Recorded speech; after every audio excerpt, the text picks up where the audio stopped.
Dear Daughter Moon, Dear Mother Earth, happy 4 billionth birthday.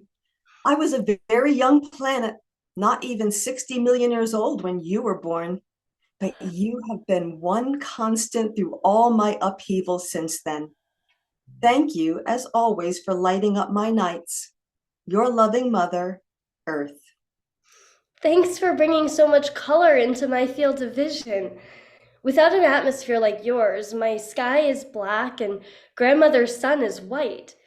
But in your face, I see the blues of your oceans, the browns of your land masses, the reds of your lava flows.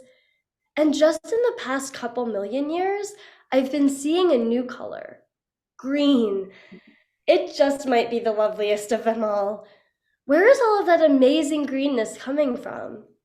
Your faithful daughter, Moon. Thank you for noticing. The green is life.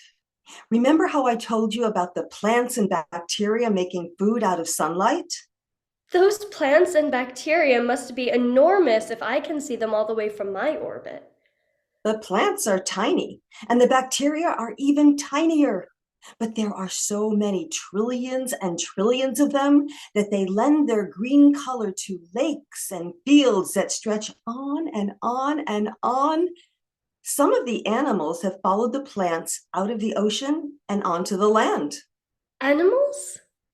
They swim through my waters and eat the plants and each other. There's always some new species evolving, and you've helped make the tidal pools that give them a gateway between sea and shore.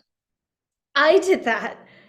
I can't imagine how, but tell me more. Could I find life anywhere else in our family? It's hard to say. I think your Uncle Mars might be hiding some, but he's always so mysterious, and I almost never hear from him. If I had any life at all, you can be sure I'd tell you all about it. I wish I could send you some. I wish that you could. That would be the best birthday present ever. But thanks again for showing me all those colors. It's nice to know that when I gaze at your greens, I'm looking at life. Your faithful daughter, Moon. Your loving mother, Earth. Tell me about trilobites, Ma. Tell me about trees. Tell me about dinosaurs. Oh, Dear Mother Earth, I trust you are recovering from that horrible accident. My face is pockmarked with thousands of craters, but it must be billions of years since either of us took a hit like you did. Honestly, I thought that meteor impact just might launch a new little sister up into orbit with me. dear daughter Moon, it's been a slow and painful recovery. The lava keeps on oozing out. My forests just plain incinerated, and most of my life forms are gone, dead, extinct. No more ammonites, no more mosasaurs, and hardly any dinosaurs. Some of the dinosaurs are still hanging on? A few of those little ones with wings and feathers, the birds, but all of the big dinosaurs are gone, gone forever. I loved hearing about your dinosaurs. I love telling you about them, but I'll still be able to tell you about my birds and bugs and snakes and sharks and crabs and crocodiles.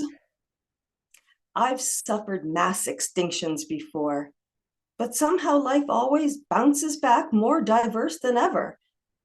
I have a feeling the mammals will do just fine now that there aren't any great big dinosaurs around to step on them. Those furry little mammals you've told me about. They always sound so helpless. If only I could see them. If only you could. Your loving mother, Tell me about birds, Ma. Thank you for your tides. Tell me about mammals. Thank you for the months of the calendar. Tell me about humans. Oh, dear daughter Moon, I'd like to thank you for your latest eclipse. I could say your eclipses are predictable, but I prefer to think of them as something to look forward to. You look forward to watching me dwindle and vanish, swallowed up by your shadow. You never completely vanish. You turn a soft, gentle red. It's exciting. Exciting for you, Ma. Just dark for me.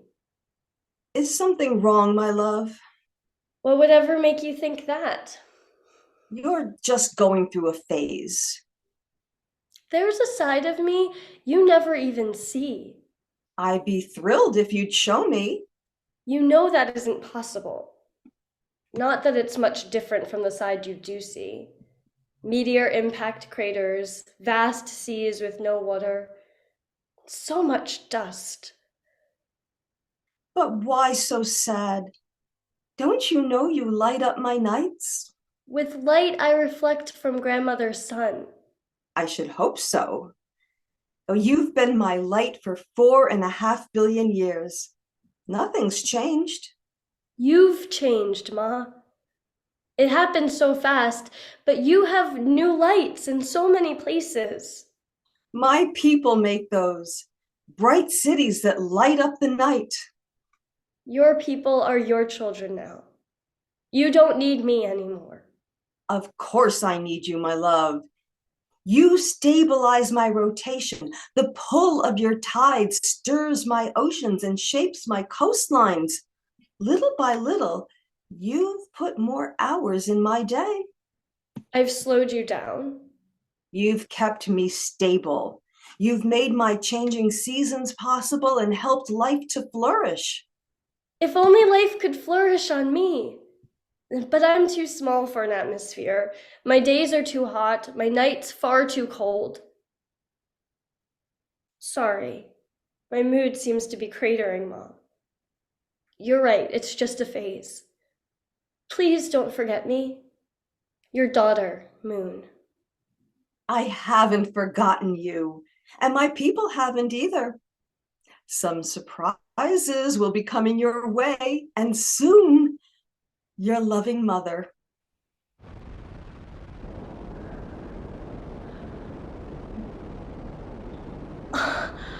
Dear Mother Earth! Oh my, Apollo! Life on my surface at last! I knew they couldn't stay, and I must confess I couldn't tell the two of your visiting humans apart from each other. Which was the girl and which was the boy? Or were they two of the same kind? Which is totally fine too, of course. But to sense their signals, to feel their footsteps stirring up my dust. I know sometimes I get all gloomy about how nothing ever happens here, but something happened. Real live visitors from Mother Earth. I promise I'll treasure their footprints forever. It's not like I have to worry about any wind coming along to blow these footprints away. Please, please, please send more visitors. No hurry, Ma, but do send me some more when you can. Your loving daughter, Moon. P.S. Thank you ever so much for that starry, stripy flag and the seismometer and that metal structure from the lander and all those other presents. Dear daughter Moon, I'm so pleased you like the visitors. My humans have spoken of visiting you for almost as long as my humans could speak. But to actually reach you, set foot on you, and exchange gifts with you, such a monumental achievement. Even the dinosaurs were never half that clever. So many people worked to send two men to visit my daughter. Yes, both of them were males, and so are the two that are on their way right now, and all the ones scheduled to make the trip after that. So silly. and so sad.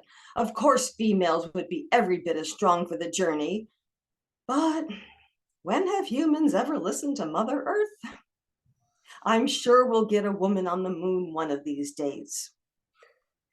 6 amazingly incredible visits in less than 4 years. 12 human males from your world walking on mine, each visit longer than the one before. The last 3 times they rode around in those adorable little buggies and then left the buggies behind for me as souvenirs.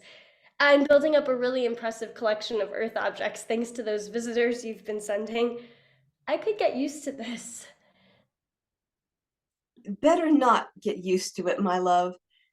I'm positive that humans will return to you one of these days, but I honestly can't tell you when. My people never would have gone in the first place if they didn't really care about you. The rocks and dust you gave as samples of yourself are among the most priceless treasures on my planet. Still, it's very costly to launch people into space and bring them home safely. People have every intention of returning to you and maybe even visiting your Uncle Mars after that. Sad to say, it just isn't a priority for them right now. I can wait, Ma. I've got hundreds of footprints, plus 96 bags of poop and pee and other assorted human waste for company. I'm sorry my visitors left so much trash littering your beautiful surface. Actually, Ma, the poop is the best gift of all. It's full of bacteria, isn't it? Life! You've treasured it for billions of years, and finally, thanks to you, I have 96 bags of my own. Can that life survive your freezing nights and scorching days? I have no idea. But haven't bacteria survived some mighty extreme conditions inside your volcanoes and permafrost? Bacteria are very resilient. Whenever people finally do visit you again, it's one of the first things that they'll need to check.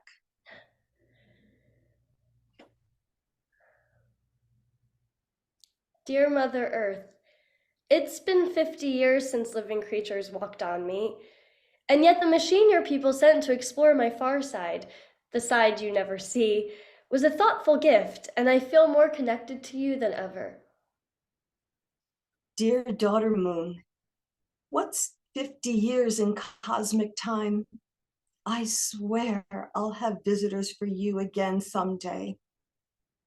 We've had billions of years together, and we have billions of years ahead of us. We have all the time in the world.